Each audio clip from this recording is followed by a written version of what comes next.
बच्चों, राधे राधे, नमस्कार। कैसे हैं आप? उम्मीद करती हूँ आप सभी अच्छे होंगे, खुश होंगे। आपका हमारे चैनल ज्ञान सागर में स्वागत है।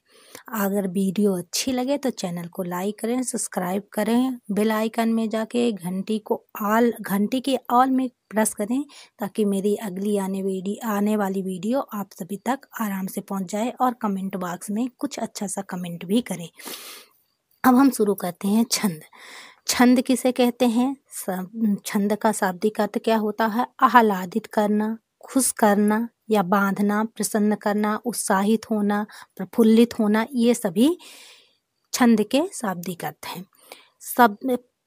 छंद की परिभाषा क्या है? डिफिनीशन: वर्णों या मात्राओं की नियमित संख्या के विन्यास से यदि आह्लाद, आनंद, उत्साह, प्रसन्नता, खुशी पैदा हो तो उसे हम छंद कहते हैं। अब पद्य की रचना,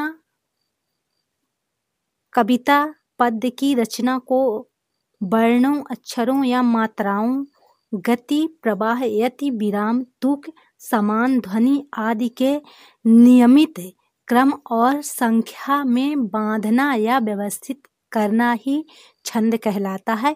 एक ये भी डिफिनीशन हो गई। ये दूसरी डिफिनीशन।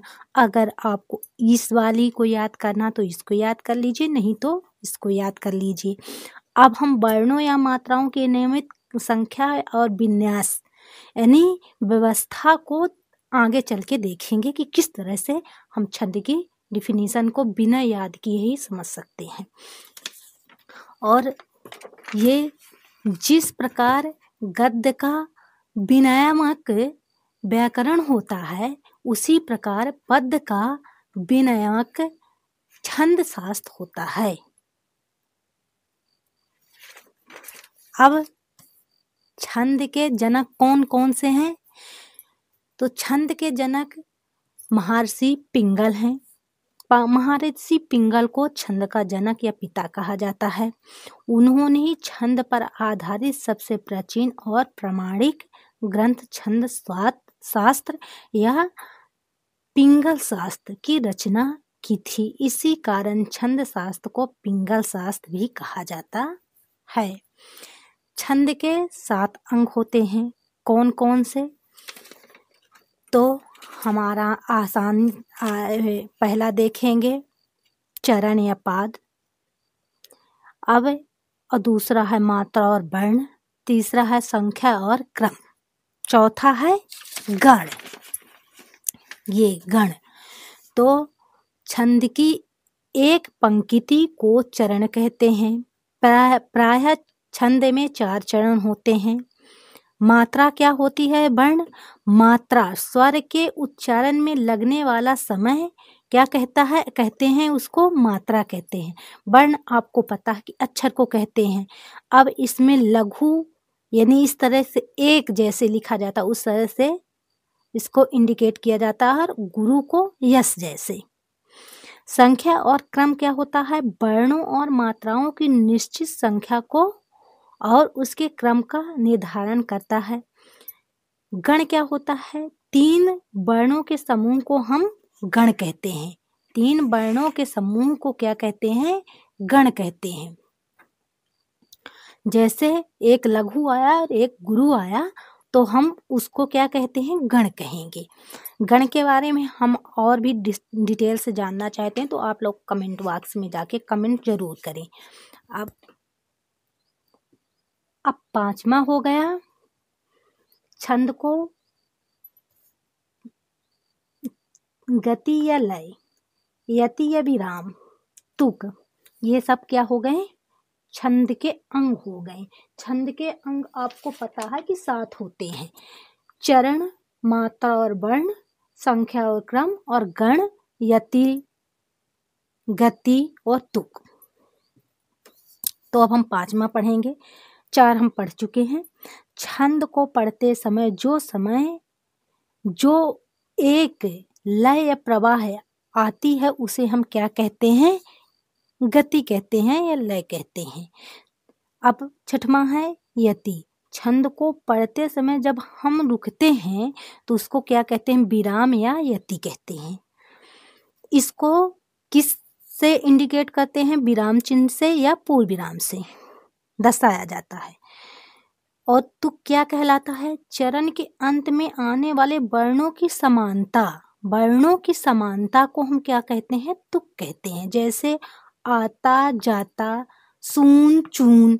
तो जैसे अब हम इस उदाहरण से समझेंगे। रहीमन, ये कबीरदास जी का दोहा है, तो इससे हम समझेंगे। रहीमन पानी राखिए, बिन पानी सब सून, पानी गए न उबरे, मोती मानुस चून। तो ये हमारे 4 क्या हैं, चरण हैं, जो कि हम स्टार्टिंग में पढ़ चुके हैं। चरण, ए इतना चरण कहलाया एक, दूसरा चरण ये, तीसरा चरण ये और चौथा चरण ये। अब मात्रा और वर्ण। तो मात्रा किसे कहते हैं, जैसे रहा है, हा में छोटी ई की मात्रा लगी हुई है तो इसको हम मात्रा कहेंगे। वर्ण किसे कहते हैं, वर्ण आपको पता है कि रा, हा, मा और ना, ये सब अक्षर हैं, वर्ण हैं, इसको हम वर्ण कहेंगे। अब संख्या किसे कहते हैं, तो जैसे रहीमन है तो रा में क्या चढ़ेगा, 1 आएगा, और रही, इसमें भी 1 आएगा। यहाँ सून आ गया तो यहाँ क्या आएगा, 2, यहाँ गुरु आएगा, और यहाँ ना में 1 आएगा, ये यानी लघु आएगा। अब हम संख्या और क्रम, तो संख्या जैसे ये हो गया 2 और ये 1, इसको हम गुरु को हम 2 पढ़ेंगे और लघु 1 पढ़ेंगे, तो ये संख्या और क्रम हो गया। गण भी इसी को कहते हैं कि जहाँ 3 आए, गुरु और लघु आए, लघु या गुरु आए, तो वहाँ गण हो जाता है। अब हम जैसे गति या लय, तो जब हम इसको पढ़ते हैं तो रहीमन पानी रखिए, ये क्या हो गया, एक लय हो गया। रहीमन पानी राखिए, बिन पानी सब सून, पानी गए न उबरे, मोती मानुस चून, ये एक गति और लय हो गया। यति किसे कहते हैं, तो जहाँ हम रुकते हैं, रहीमन पानी राखिए, ये यति हो गया। बिन पानी सब सून, यहाँ भी यति हो गया। अब तुक तो आप समझते ही हैं कि जब चरण के अंत में समान वर्ण आए तो उसे हम क्या कहते हैं, तुक कहते हैं। जैसे यहाँ सून आ गया, सून, और यहाँ चून आ गया, तो ये क्या हो गया, तुक हो गया। अब उम्मीद करती हूँ कि आप लोगों को वीडियो अच्छी लगी हो। वीडियो अच्छी लगे तभी आप लोग लाइक शेयर सब्सक्राइब करें, और अन्यथा मत करिए।